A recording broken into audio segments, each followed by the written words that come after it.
Good morning, it's finally Sunday. Hey everyone, welcome to my Sunday vlog. তো আজকে ঘুম থেকে উঠতে একটু লেটই হয়েছে যেহেতু সানডে। তো ঘুম থেকে উঠিয়ে বসিয়ে দিয়েছি চা আর সঙ্গে রান্নাটাও বসিয়ে দিয়েছিলাম। তো খাওয়া দাওয়া সেরে এবং ঘরের অনেক কাজ ছিল ওইগুলো সেরে আমাদের অনেকটা বিকেল হয়ে গিয়েছিল। তো ঝটপট খাওয়া দাওয়া সেরে স্নান করে আমি একটু আসলাম বাপের বাড়িতে দেখতে প্যান্ডেলের কাজ কতটুকু হয়েছে। তো হ্যাঁ, আমাদের বাড়িতে হচ্ছে একটা প্রোগ্রাম, সেটা তোমরা সময় আসলেই দেখতে পারবে। তারই জন্য আমরা চললাম কিছু শপিং করতে। তো আজকে আমার স্কুটিটা ছিল না, তো আমার জিজু বলল চলো তোমাদেরকে নামিয়ে দিই।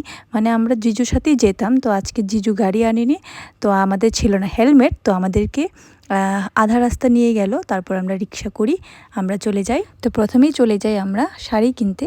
তো হ্যাঁ, আমরা চললাম আদি মোহিনীমোহন কাঞ্জিলালে, কারণ এইখানকার ডিজাইনগুলো আমার ভালোই লেগেছে।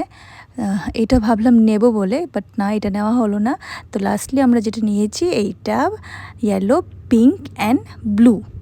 তো বাস কেনাকাটি করে অনেকটা টাইম চলে যায়, আমরা চললাম বাড়িতে। That's all for today, thank you.